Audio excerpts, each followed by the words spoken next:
अक्षय तृतीया हा हिंदू धर्मामध्ये अत्यंत शुभ आणि पवित्र दिवस मानला जातो. वर्षभरात अनेक सण येतात, पण अक्षय तृतीया हा असा दिवस आहे की या दिवशी केलेले कोणतेही शुभ कार्य अक्षय म्हणजेच कधीही न संपणारे फळ देणारे मानले जाते. म्हणूनच या दिवशी पूजा, दान, जप, खरेदी यांना विशेष महत्त्व दिले आहे. अनेक लोक या दिवशी सोने खरेदी करतात, काही लोक चांदी खरेदी करतात, तर काही लोक नवीन वस्तू घरात आणतात. पण अनेकांना हा प्रश्न पडतो की अक्षय तृतीया या दिवशी नेमकी कोणती वस्तू खरेदी करावी, ज्यामुळे घरात सुख, समृद्धी आणि धनलाभ होईल. आज आपण या व्हिडिओमध्ये अक्षय तृतीया या दिवशी खरेदी करायची ती एक महत्त्वाची वस्तू कोणती आहे, त्याचे महत्त्व काय आहे आणि ती वस्तू कशी खरेदी करावी याबाबत सविस्तर माहिती जाणून घेणार आहोत. त्यामुळे हा व्हिडिओ शेवटपर्यंत नक्की पहा. अक्षय तृतीया हा दिवस वैशाख महिन्याच्या शुक्ल पक्षातील तृतीया तिथीला येतो. या दिवशी भगवान विष्णू, माता लक्ष्मी आणि भगवान कुबेर यांची विशेष पूजा केली जाते. असं मानलं जातं की या दिवशी खरेदी केलेली वस्तू घरात कायम राहते आणि घरात संपत्तीत वाढ होते. त्यामुळे अनेक लोक या दिवशी सोने किंवा चांदी खरेदी करतात. पण जर तुम्हाला सोने किंवा चांदी खरेदी करणे शक्य नसेल तरीही चिंता करू नका, कारण या दिवशी एक अशी वस्तू आहे जी खरेदी केल्याने तुमच्या घरात सुख आणि समृद्धी येऊ शकते. ती महत्त्वाची वस्तू म्हणजे तांब्याचा किंवा पितळेचा कलश. अक्षय तृतीया दिवशी कलश खरेदी करणे अत्यंत शुभ मानलं जातं, कारण कलश हा समृद्धी, लक्ष्मी आणि शुभतेचं प्रतीक मानलं जातं. हिंदू धर्मामध्ये कोणतेही शुभ कार्य करताना कलशाची स्थापना केली जाते.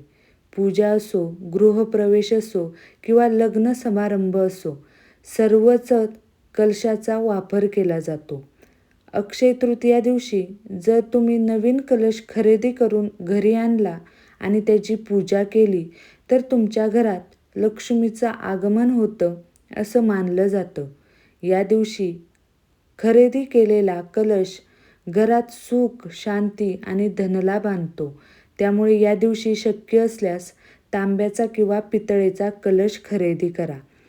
कलश खरेदी करताना काही गोष्टी लक्षात ठेवा. सर्वात अगोदर कलश नवीन असावा. वापरलेला किंवा जुना कलश घेऊ नका. दुसरी गोष्ट म्हणजे शक्य असल्यास सकाळी शुभ वेळेतच कलश खरेदी करा. खरेदी केल्यानंतर तो सरळ घरी आणा आणि त्याची पूजा करा. अक्षय तृतीया दिवशी कलश घरी आणल्यानंतर काय करायचं हे देखील जाणून घेऊया, आणि हे जाणून घेणं तितकंच महत्त्वाचं आहे. घरी आल्यावर सगळ्यात अगोदर कलश स्वच्छ धुवून घ्या. त्यानंतर त्यात स्वच्छ पाणी भरा. त्यामध्ये थोडं गंगाजल तुमच्याकडे असेल तर ते टाका. त्यानंतर कलशाला हळद कुंकू लावा आणि त्यावर नारळ आणि आंब्याची पाने ठेवा. यानंतर भगवान विष्णू आणि माता लक्ष्मी यांची पूजा करा. पूजा करताना मनापासून प्रार्थना करा की आपल्या घरात सुख, शांती आणि समृद्धी येऊ देत. असे केल्याने अक्षय तृतीया दिवशी खरेदी केलेल्या कलशाचे शुभ फल मिळत असते. अनेक ज्योतिष तज्ज्ञांच्या मते अक्षय तृतीया हा दिवस शुभ असतो की या दिवशी कोणत्याही मुहूर्ताची गरज नसते. त्यामुळे या दिवशी केलेलं कोणतंही काम शुभ मानलं जातं. म्हणूनच या दिवशी खरेदी करणं अत्यंत लाभदायक मानलं जातं. अक्षय तृतीया दिवशी केवळ खरेदीच नाही तर दान करणं खूप शुभ मानलं जातं. या दिवशी गरिबांना अन्नदान, वस्त्रदान किंवा पाण्याचं दान करणं पुण्याचं काम मानलं जातं.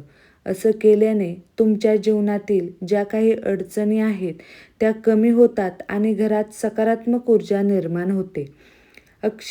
अक्षय तृतीया दिवशी काही गोष्टी टाळणं देखील आवश्यक असतं.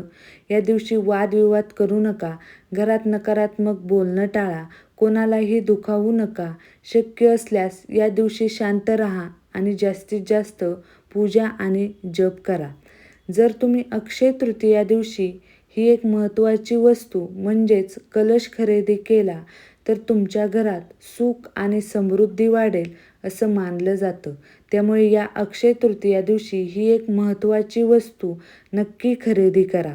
हा दिवस वर्षातून एकदाच येतो, त्यामुळे या दिवशी केलेलं शुभ कार्य तुमच्या आयुष्यात सकारात्मक बदल घडवू शकतो. म्हणून या अक्षय तृतीया दिवशी पूजा करा, दान करा आणि ही एक महत्त्वाची वस्तू खरेदी करून घरात समृद्धी आणा. तुम्ही अक्षय तृतीया दिवशी काय खरेदी करता ते कमेंटमध्ये नक्की सांगा आणि अशाच धार्मिक आणि आध्यात्मिक माहितीसाठी चॅनलला सबस्क्राईब करायला विसरू नका. भेटूया नवीन अशा एका व्हिडिओसोबत. तोपर्यंत श्री स्वामी समर्थ. अवधूत चिंतन. श्री गुरुदेव दत्त.